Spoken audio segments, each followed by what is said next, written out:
Good morning, everyone. So pleased to be joined today with by John Cowan, who is John's the Executive Director of the Government Renewal Secretariat. We have Katie Norman, and Katie, of course, is the Senior Policy Advisor with the Government Renewal Secretariat.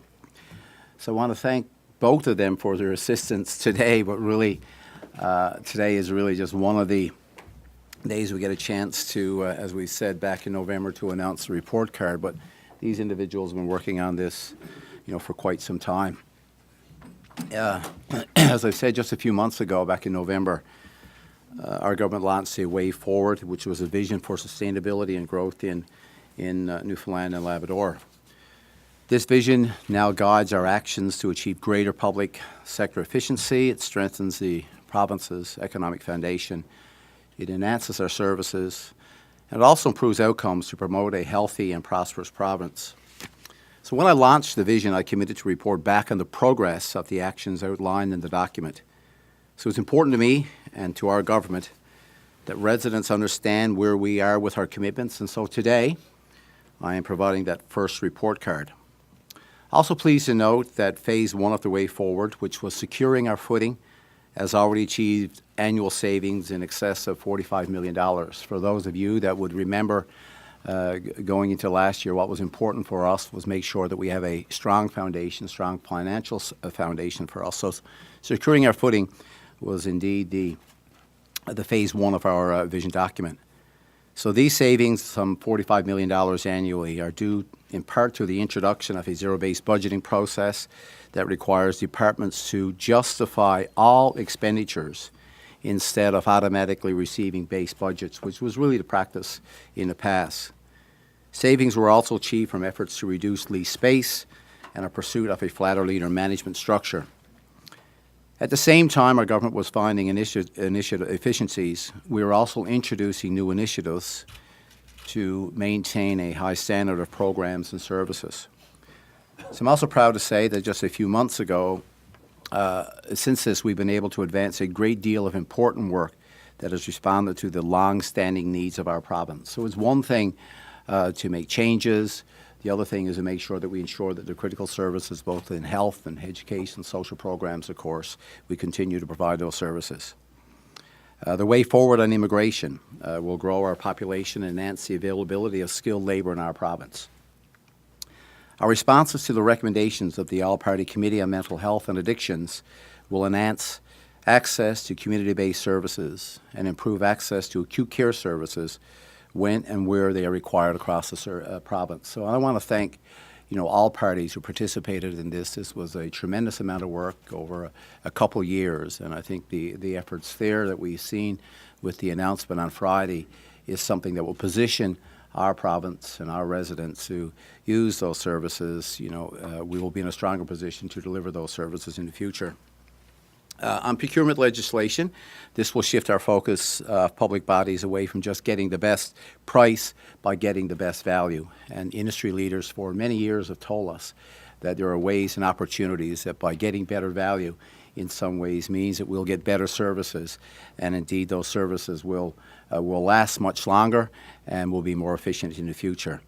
Another example of what people and many communities across the province has told us for a number of years is how we use Crown lands, making Crown lands more accessible for economic development purposes, which in turn will spur new activity in communities across the province. This is something that communities and industry leaders have been looking forward for many years. Also, the $3 billion multi-year plan for infrastructure investments. This will be updated annually and provide clarity on major projects. Again, something that business leaders and our business communities and indeed residents in our province keenly interested in making sure that we got best value. And one way of doing that is creating some certainty around the investments that we would make in infrastructure. Important to note there as well is actually positioning that we're in a position to leverage federal money and private money in infrastructure projects. And of course, this creates jobs for Newfoundlanders and Labradorians. Also advancing the Premier's task force on improving educational outcomes so we can do a better job of engaging students and improve student outcomes. again, something that people across the province were looking forward to having some input into educational outcomes and seeing improvements, and not just students, of course, but also those workers that work in our educational system on a daily basis. We also created a Council on Higher Education to facilitate collaboration between the College of the North Atlantic, with government and with Memorial University. And our governments, this was important that we continue to work together when you look at post-secondary education, a role that they will play in supporting our economy and the labour market growth. Also pursuing a wide array of new initiatives to stimulate growth industries, create potential within aquaculture, as an example, agriculture, and of course technology. And at the same time, we're also taking action to help long-established industries like our oil and gas, mining, fishery pursue greater success on the world stage. Just getting back from the Boston Seafood Show, and I can tell you some 21,000 people there in attendance, and certainly keenly interested in what's happening in Newfoundland and Labrador as we continue to transition from where we are today in what our fishery would be in the future. Also pleased to report that every vision commitment that we made in Phase 1 will be fully satisfied within the 6-month deadline that we set for our government. Of course, the 6 months will be up on May 9th, but we're in a position now in advance of the budget to give a report on the progress that we've made in Phase 1. So I encourage everyone to review the convenient online report card that will be on the way forward at the government.nl.ca, and take a look yourself to review the progress of the initiatives that would interest you the most. Now, having advanced the commitments that we set out in Phase 1, we're now proceeding with the Phase 2, which is realizing our potential. So it's all incremental. When you look at securing your footing, making sure that you're in a better financial place, and when I think back over the last year where we were, given the fact of some of the initiatives that we did not put in place, it's hard to imagine where this province would be financially. So now, Phase 1, securing the footing, and we are in a much better place. Now it's time to move on and put some targets into realizing the potential of our province. And our primary focus during this phase will be fostering private sector job creation and economic growth. So pleased to note that achieving the industry development targets and infrastructure plans set out in the vision will support 14,000 person years of employment annually in our province. I think it's well known, and lots of discussion around the role that government will play in job creation in our province. It will be significant, making sure that we put in place measures that we can actually realize our potential. And this, of course, is Phase 2, which is really from the 6th month from where we are now into the 18th month time frame.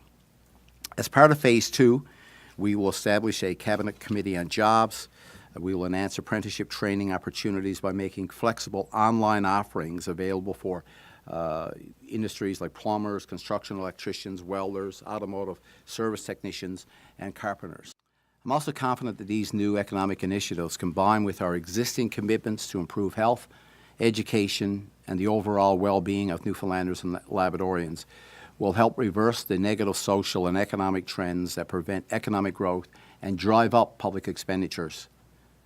So greater detail on these initiatives is available at the website that I've just mentioned, and I encourage everyone to take a look and appreciate the course that we've charted for the next 12 months. So I look forward to advancing Phase 2 of the way forward and to reporting back to you in about a year on realizing our potential, and doing so promoting economic growth, supporting new private sector jobs, and positioning our province as an ideal place to live, work, and to do business. So ready for questions on the report card, and of course on realizing our potential in Phase 2 of the way forward document for our province. Thank you.